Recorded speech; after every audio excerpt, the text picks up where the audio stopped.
ঘর সংসার করলে, বিবি বাল বাচ্চা করলে, এখন তোমার নাতিপোতা হয়ে গেছে, তোমার নিজের বাল বাচ্চা আর নয়। তোমরা মিয়া বিবি দুজন বৃদ্ধ বয়সে পদার্পণ করেছো।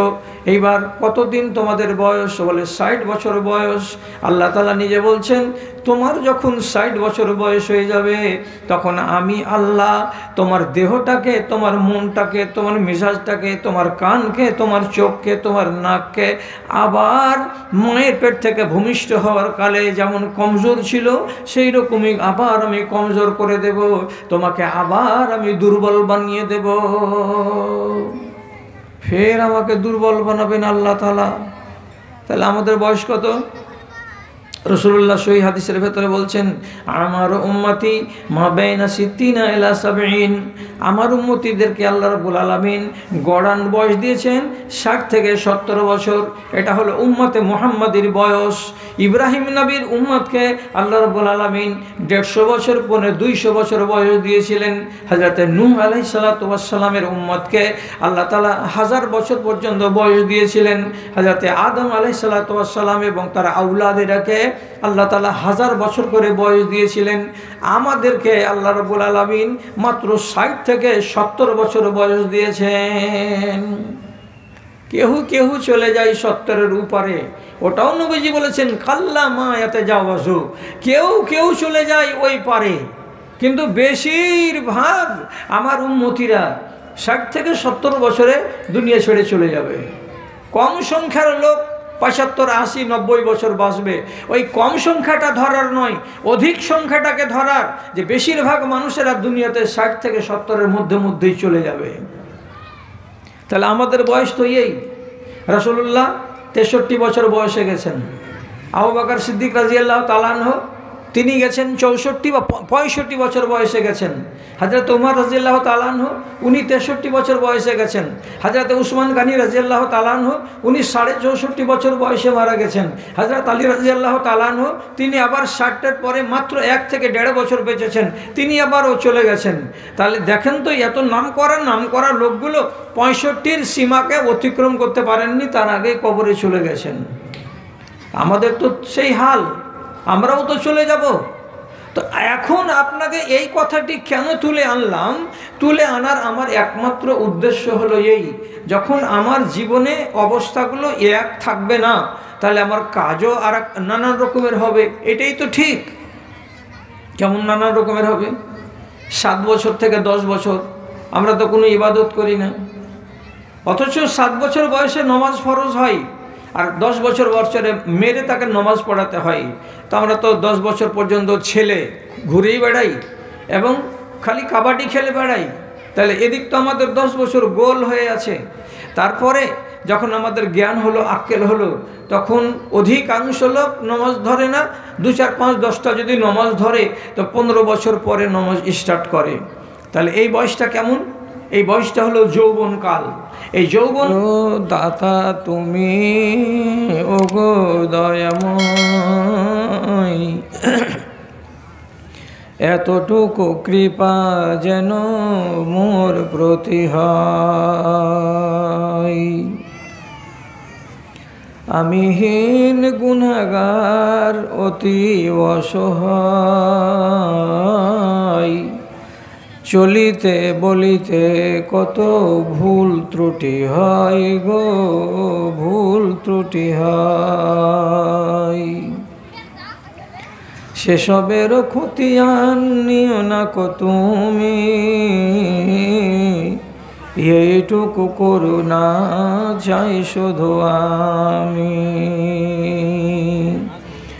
এর বেশি চাহিবার আর কিছু নাই, সকলের দাতা তুমি ওগো দয়াময়। সাধ্যের বাহিরে কোনো ঝামেলা দিও না, আপদে বিপদে মোরে কভু ফেলিও না, তুমি কভু ফেলিও না। দয়া করে সব গুনাহ মাফ করে দিও, রহম করিও মাওলা রহম করিও।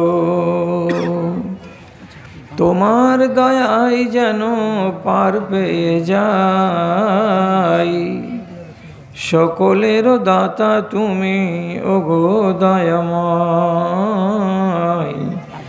এতটুকু কৃপা যেন মোর প্রতি হয় গো, মোর প্রতি হয়।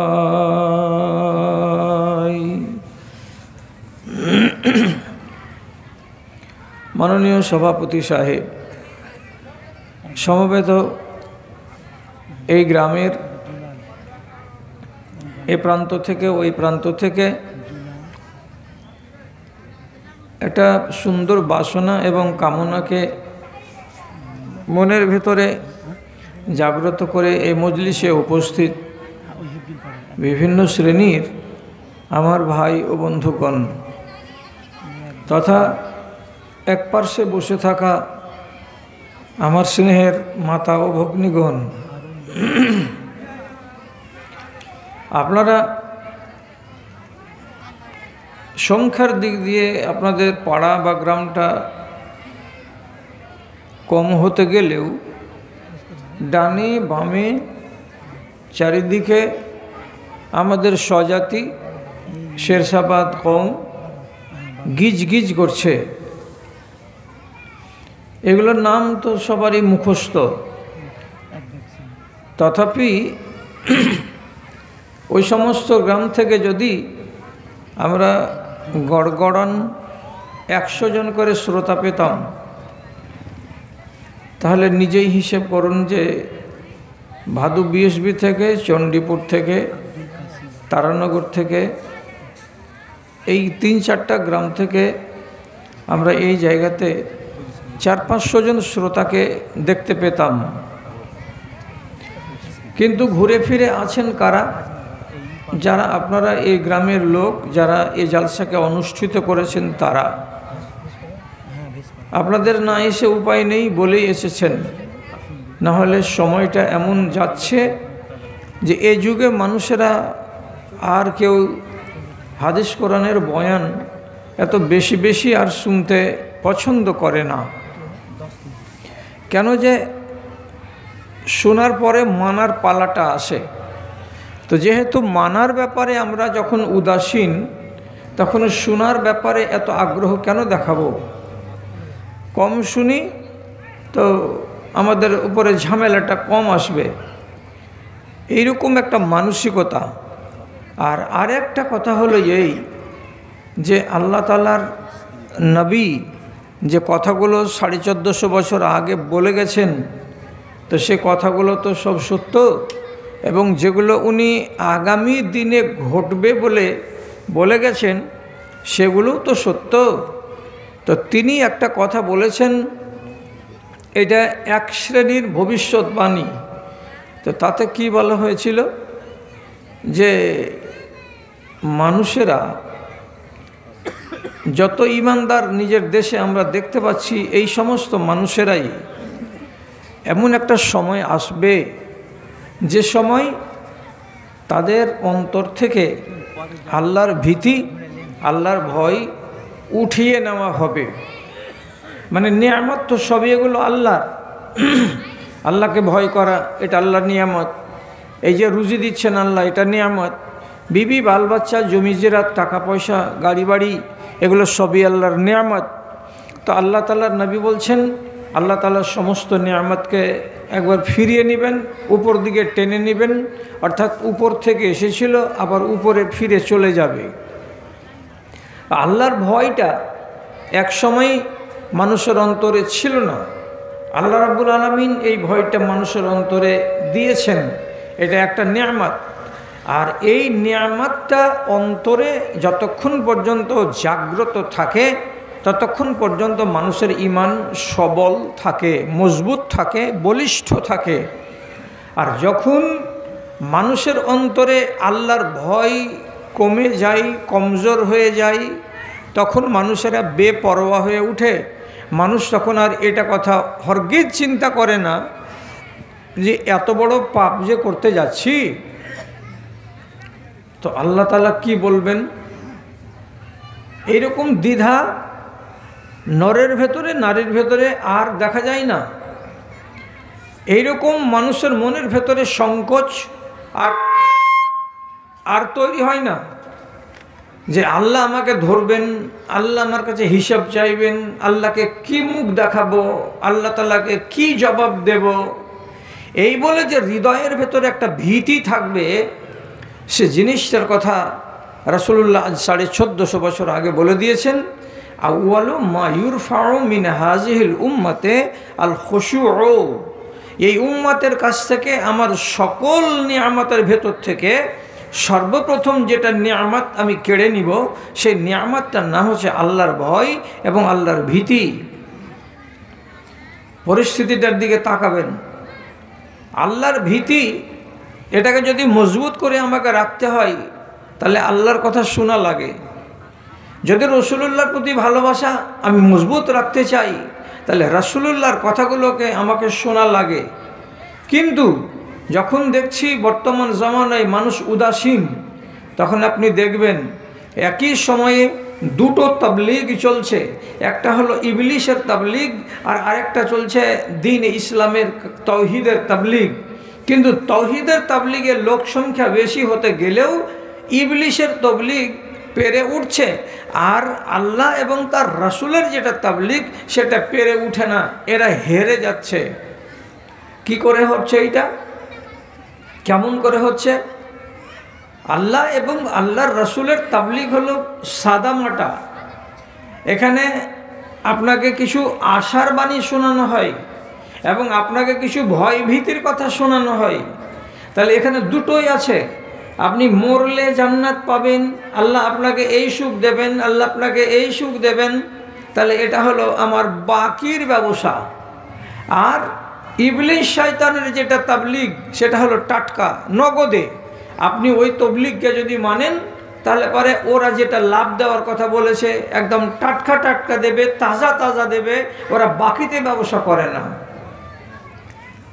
তো এটাই হচ্ছে, মোবাইল যখন আপনি খুলছেন তখনই এই মোবাইলের ভেতরে কত মিঠা মিঠা কারিদের কোরআনের তেলাওয়াত শোনা যায়।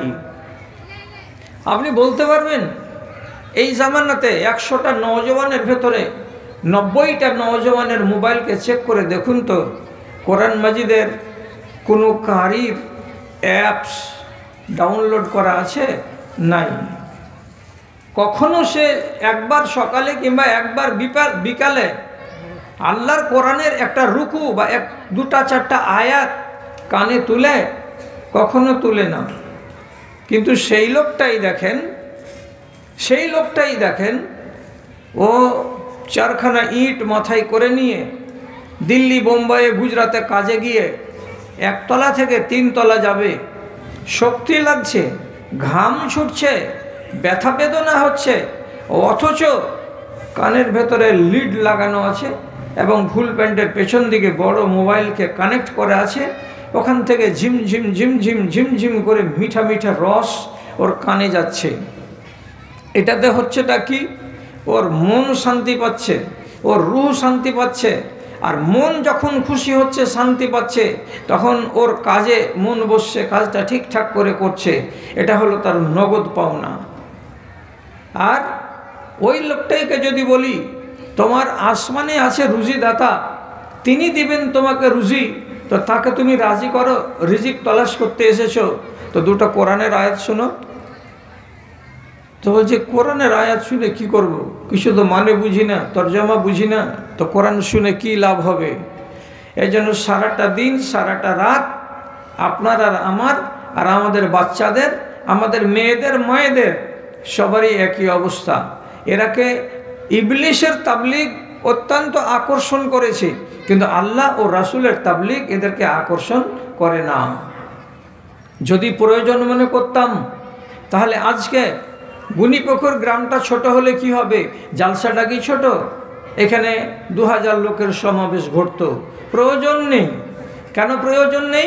আমি এত মানতেও পারবো না, তো আমি এত শুনতেও পারবো না। তাহলে যাক, যে কটা লোক এসেছেন নর এবং নারী, তাদেরকে কয়েকটা কথা বলি। আর কথাগুলোকে আপনি যদি হেফাজতে রাখেন তাহলে ইনশাআল্লাহ আপনার কাজ দিবে। সেটা হলো এই, আল্লাহ রাব্বুল আলামিন কোরআন মাজিদের ভেতরে বলেছেন, হে ইনসান একটু চোখ তুলে তাকাও, তোমাকে প্রথম আমি যখন জন্ম দিই তখন একেবারে দুর্বল করে জন্ম দিয়েছিলাম। আল্লাহ কোরআনে বলছেন, হুয়াল্লাযী খালাকাকুম মিন যুফিন, আল্লাহ রাব্বুল আলামিন তোমাকে অত্যন্ত দুর্বল করে কমজোর করে জন্ম দিয়েছিলেন। ঠিক আমি কত কমজোর, যে মায়ের পেট থেকে যখন আমি হয়ে পড়লাম, তো হয়ে পড়ার পর থেকে আমার ক্ষমতা হয়নি যে আমি আমার মায়ের কোলে চড়ে নিব, আর নেওয়ার পরে আমি আমার মায়ের স্তনকে চুষে নিজের পেটকে ভরাতে চেষ্টা করব। কিন্তু চোখের সামনে একটা ঘোড়ার বাচ্চা যখন পয়দা হয়, তো ঘোড়াটা যখন বাচ্চাটার গাকে চেটে দেয়, তো মিনিট 5-1 মাথাতে বাচ্চাটা নিজে দাঁড়িয়ে যায় এবং তার মায়ের স্তন চুষতে আরম্ভ করে। কিন্তু আমার বাচ্চা, আপনার বাচ্চা, আমি আর আপনি, আমরা 2 বছর ধরে এমন একেবারে পরে ভরসা করে মুখাপেক্ষী হয়ে বিছানায় পড়ে থেকেছি, না মায়ের কোলে যেতে পেরেছি আর না মুখ খুলে বলতে পেরেছি। এত আল্লাহ তাআলা আমাদেরকে কমজোর করেছেন। ফের আল্লাহ তাআলা বলছেন যে এই কমজোর অবস্থা থেকে তোমাদেরকে আবার আমি শক্তিশালী করলাম। তার মানে কি, আমি যুবক হয়ে গেলাম, তখন আমার বাহুতে বল এলো, আমি দুনিয়াকে ডান আর বামকে ডান করে আমি নিজের মতলব হাসিল করতে সক্ষম হয়ে গেলাম। তাহলে এবার গায়ে শক্তি পেয়েছি। তারপর আবার আল্লাহ রাব্বুল আলামিন বলছেন, সুম্মা জাআলা মিন বা'দি কুওয়াতিন যুফা, তারপরে আবার তোমাকে 40 বছর পর্যন্ত 45 বছর পর্যন্ত মজবুত করে রাখার পর, বলিষ্ঠ করে রাখার পর আবার তোমার জীবনে আমি সেই কমজোরিকে নিয়ে আসব, তোমার অসহায় অবস্থাটাকে ফিরিয়ে আনব। যেমন তুমি জন্মের কালে কমজোর ছিলে, দুর্বল ছিলে, অসহায় ছিলে, ওই রকম আবার তোমাকে অসহায় করে দেব। ঠিক যেমনি আপনার বয়স 50 পার হয়ে যাবে, আপনার এবার ভাটির পালা। এবার আপনার যাত্রাটা উজানে যাবে না, এবার আপনি ভাটির পানে চলতে শুরু করবেন। কেন? হাতে বল থাকবে না, শরীরে যৌবনকালের মতো বল থাকবে না, চোখের জ্যোতি কমে যাবে, কানের ক্ষমতা কমে যাবে, চিন্তা ভাবনা লোপ পেয়ে যাবে, নানা রকমের অসুখে আক্রান্ত হয়ে যাবেন। এই রকম পরিস্থিতি আমার দেখা দেবে। আস্তে আস্তে আস্তে আস্তে আমি কমজোর থেকে কমজোর হয়ে যাব।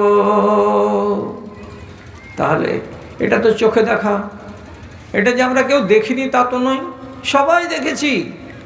আর যাদের বাড়িতে কোরআন মাজিদ আছে তারা বাড়ি গিয়ে কালকে দেখবেন তো মা খালারা আর ভাইয়েরা বোনেরা, সূরা কাফের ভেতরে আল্লাহ রাব্বুল আলামিন একদম মানুষের সামনে এগুলোকে আয়নার মতো পরিষ্কার করে দিয়েছেন। উনি নিজে বলছেন আল্লাহ তাআলা, সুম্মা নুনাক্কিসুহু ফিল খালকি আফালা ইয়াকিলুন। বড় হয়েছ, ঘর সংসার করলে, বিবি বাল বাচ্চা করলে, এখন তোমার নাতিপোতা হয়ে গেছে, তোমার নিজের বাল বাচ্চা আর নয়, তোমরা মিয়া বিবি দুজন বৃদ্ধ বয়সে পদার্পণ করেছো। এইবার কতদিন তোমাদের বয়স? বলে 60 বছর বয়স। আল্লাহ তাআলা নিজে বলছেন, তোমার যখন 60 বছর বয়স হয়ে যাবে তখন আমি আল্লাহ তোমার দেহটাকে, তোমার মনটাকে, তোমার মেজাজটাকে, তোমার কানকে, তোমার চোখকে, তোমার নাককে আবার মায়ের পেট থেকে ভূমিষ্ঠ হওয়ার কালে যেমন কমজোর ছিল সেই রকমই আবার আমি কমজোর করে দেব, তোমাকে আবার আমি দুর্বল বানিয়ে দেব। ফের আমাকে দুর্বল বানাবেন আল্লাহ তাআলা। তাহলে আমাদের বয়স কত? রাসূলুল্লাহ সহিহ হাদিসের ভেতরে বলছেন, আমার উম্মতি মা বাইনা সিত্তিনা ইলা সাবঈন, আমার উম্মতিদেরকে আল্লাহ রাব্বুল আলামিন গড়ান বয়স দিয়েছেন 60 থেকে 70 বছর। এটা হলো উম্মতে মুহাম্মাদির বয়স। ইব্রাহিম নবীর উম্মতকে আল্লাহ রাব্বুল আলামিন 150 বছর পরে 200 বছর বয়স দিয়েছিলেন। হযরতে নূহ আলাইহিস সালাতু ওয়াস সালামের উম্মতকে আল্লাহ তাআলা 1000 বছর পর্যন্ত বয়স দিয়েছিলেন। হযরতে আদম আলাইহিস সালাতু ওয়াস সালাম এবং তার আওলাদেরকে আল্লাহ তাআলা 1000 বছর করে বয়স দিয়েছিলেন। আমাদেরকে আল্লাহ রাব্বুল আলামিন মাত্র 60 থেকে 70 বছর বয়স দিয়েছেন। কেউ চলে যায় 70-এর উপরে, ওটাও নবীজি বলেছেন কাল্লা মা ইয়াতাজাওয়াজু, কেউ চলে যায় ওই পারে, কিন্তু বেশিরভাগ আমার উম্মতিরা 60 থেকে 70 বছরে দুনিয়া ছেড়ে চলে যাবে। কম সংখ্যার লোক 75, 80, 90 বছর বাঁচবে। ওই কম সংখ্যাটা ধরার নয়, অধিক সংখ্যাটাকে ধরার, যে বেশিরভাগ মানুষেরা দুনিয়াতে 60 থেকে 70-এর মধ্যেই চলে যাবে। তাহলে আমাদের বয়স তো এই, রাসূলুল্লাহ 63 বছর বয়সে গেছেন। আবু বকর সিদ্দিক রাদিয়াল্লাহু তাআলা আনহু তিনি গেছেন 64 বা 65 বছর বয়সে গেছেন। হযরত উমর রাদিয়াল্লাহু তাআলা আনহু উনি 63 বছর বয়সে গেছেন। হযরত উসমান গনি রাদিয়াল্লাহু তাআলা আনহু উনি 64.5 বছর বয়সে মারা গেছেন। হযরত আলী রাদিয়াল্লাহু তাআলা আনহু তিনি আবার 60-এর পরে মাত্র 1 থেকে 1.5 বছর বেঁচেছেন, তিনি আবারও চলে গেছেন। তাহলে দেখেন তো, এত নাম করা লোকগুলো 65-র সীমাকে অতিক্রম করতে পারেননি, তার আগেই কবরে চলে গেছেন। আমাদের তো সেই হাল, আমরাও তো চলে যাব। তো এখন আপনাকে এই কথাটি কেন তুলে আনলাম? তুলে আনার আমার একমাত্র উদ্দেশ্য হলো এই, যখন আমার জীবনে অবস্থাগুলো এক থাকবে না, তাহলে আমার কাজও আর নানান রকমের হবে। এটাই তো ঠিক। কেমন নানান রকমের হবে?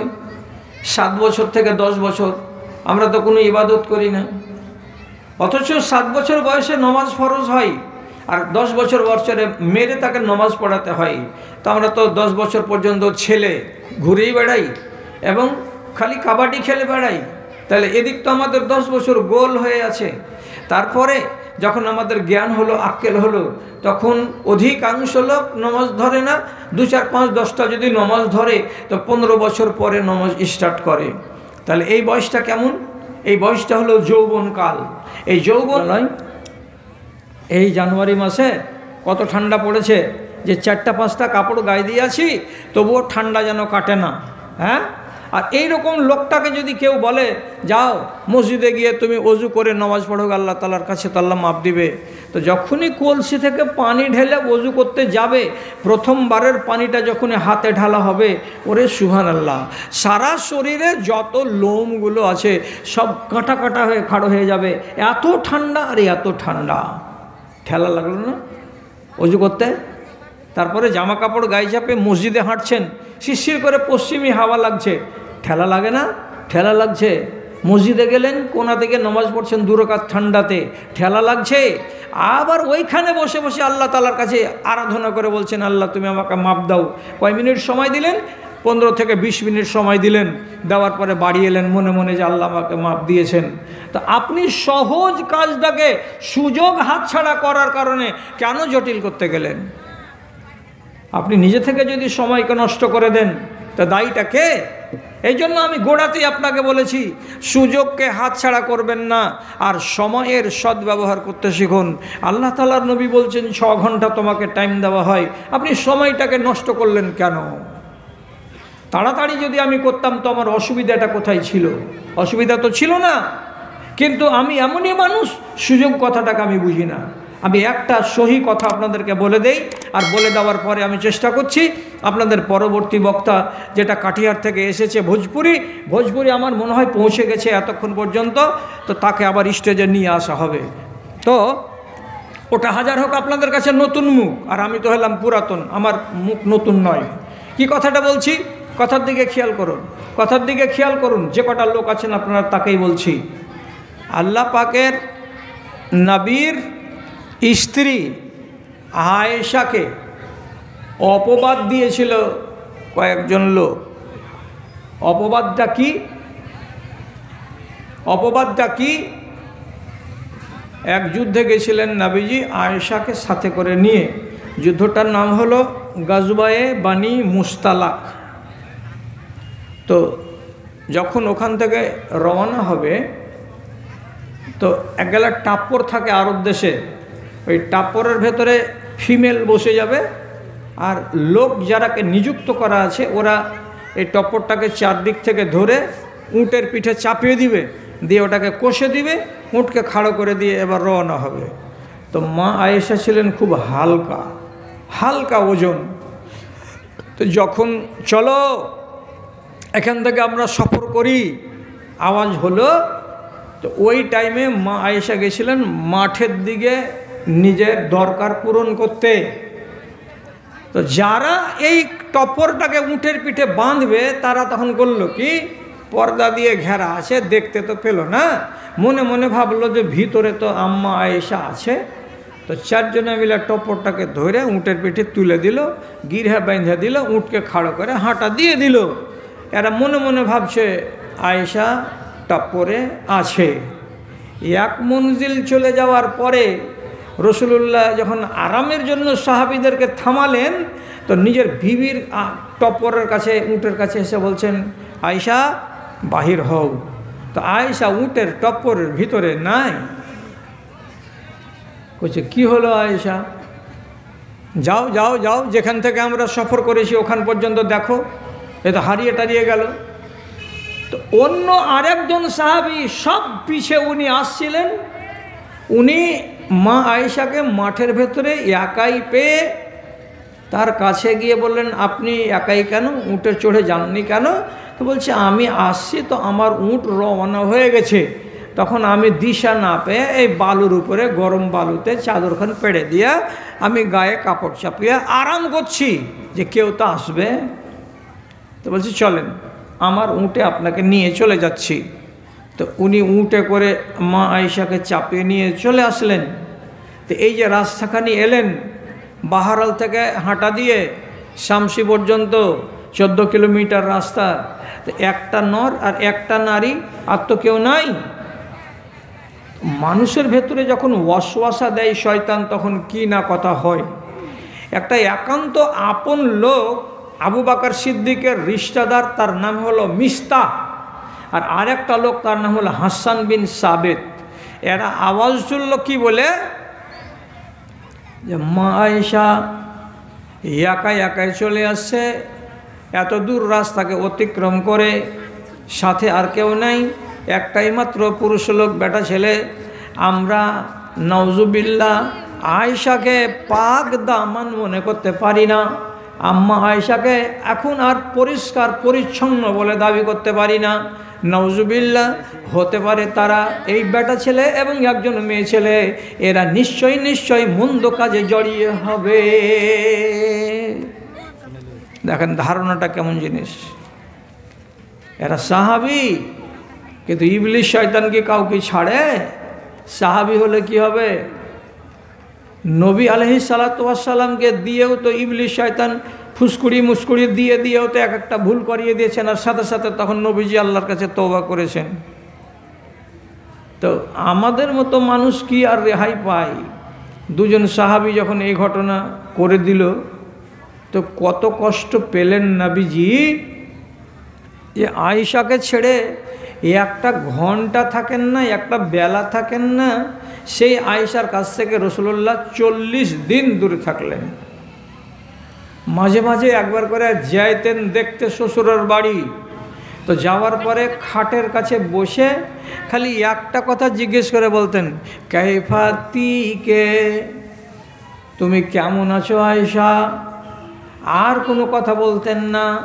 তোমার মন কেমন আছে, তোমার মাথা কেমন আছে, তুমি কি ভাবনা ভাবছো, আমি তো আছি তোমার স্বামী, তুমি ওগুলা ভাবনা চিন্তা করিও না।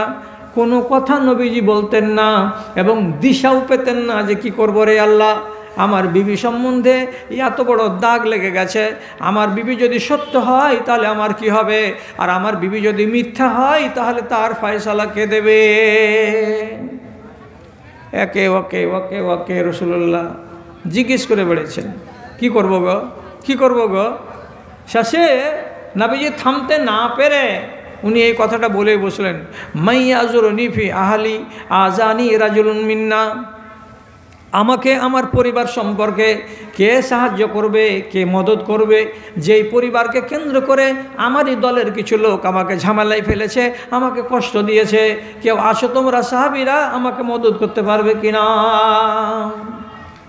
শেষে একদিন একটা বাড়ির কাজের মেয়ে ছেলে, তো ওই মেয়ে ছেলেটার নাম হলো বারিরা, বেটি ছেলে কাজের মেয়ে, ওকে যে নবীজি জিজ্ঞেস করে বলছে, বারিরা,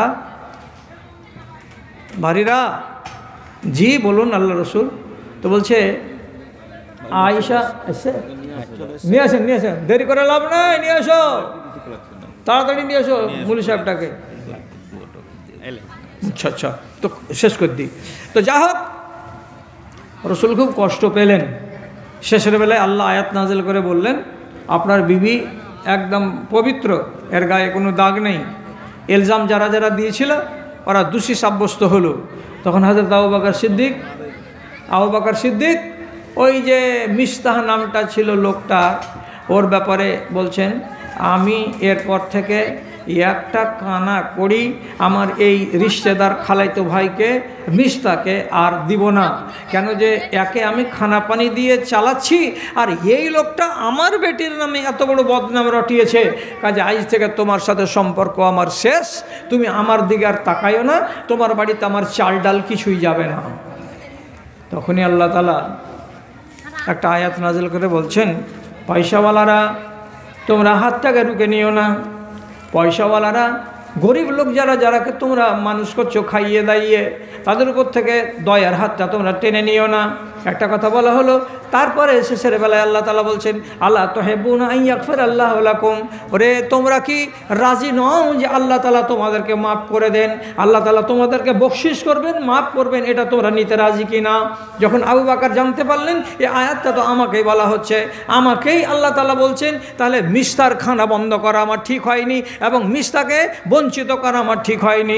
তখন নিজে বলছেন, হ্যাঁ রাব্বুল আলামিন, আমি রাজি হয়ে গেলাম, আমি মিস্তাকে মাফ করে দিলাম, মিস্তাকে আমি খানা দেব এবং আপনি আমাকে মাফ করবেন, আপনি আমাকে ক্ষমা করবেন, এটা আপনার পক্ষ থেকে আমি পাবো, এটা আমি চাই, আমি সব ভুলে গেলাম, আমি সব ভুলে গেলাম। আবু বকর যেমনি আয়াত নাজিল হলো 15 দিন টাইম নিলেন না, না ওকে মাপ দেওয়া হবে না, ওকে দেখবো, ওকে মজা চাখাবো, এমন কিছুই করলেন না, সাথে সাথেই বললেন আমি স্বীকার করে নিলাম।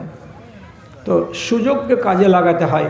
যাই হোক, অনেক কথা তো শোনা হলো, নাই নাই নাই নাই করে আমি 10টা বাজতে যখন 10 মিনিট দেরি তখন কথা আরম্ভ করেছি, আর এখন 11টা 25 বাজতে চললো, তো কমক্ষণ বকা হলো, অনেকক্ষণ বকে দিলাম। ওইটা বক্তা চলে এসেছে, আপনাদের সামনে চলে আসছে, তো ওর আসার আগে আগে 2-4টা পয়সা করি, যারা এডিকার মহিলাদের পক্ষ থেকে 3000, মহিলাদের পক্ষ থেকে 3000 টাকা এসেছে। আর আচ্ছা, আর বেশি কতই বা আসবে, তোমরা তো এই পুকুর পাড়ে এই তো এই ছোটো কয়েকটা বাড়ি গালা, এর ভিতর থেকে আমিনা ফতেমা মিলিয়ে 150 জন বেটি ছেলে, তাতে দিয়েছো 2600 টাকা। আলহামদুলিল্লাহ, মাশাআল্লাহ, জাযাকাল্লাহ। আর একটা দুবার এসছে, আল্লাহুম্মা আইয়িদহুম বিল ইলমি ওয়াল হিলমি ওয়া যায়্যিনহুম বিল ঈমানি ওয়াত তাকওয়া ওয়া লা তুআররিজহুম ফিতানা ইয়া রাব্বাল আলামিন। আল্লাহুম্মা ইগফির লাহুম ওয়ারহামহুম ওয়া আফিহিম ওয়া'ফু আনহুম ওয়া আকরিম নুজুলাহুম। রব্বানা তাকাব্বাল মিন্না ইন্নাকা আনতাস সামিউল আলিম।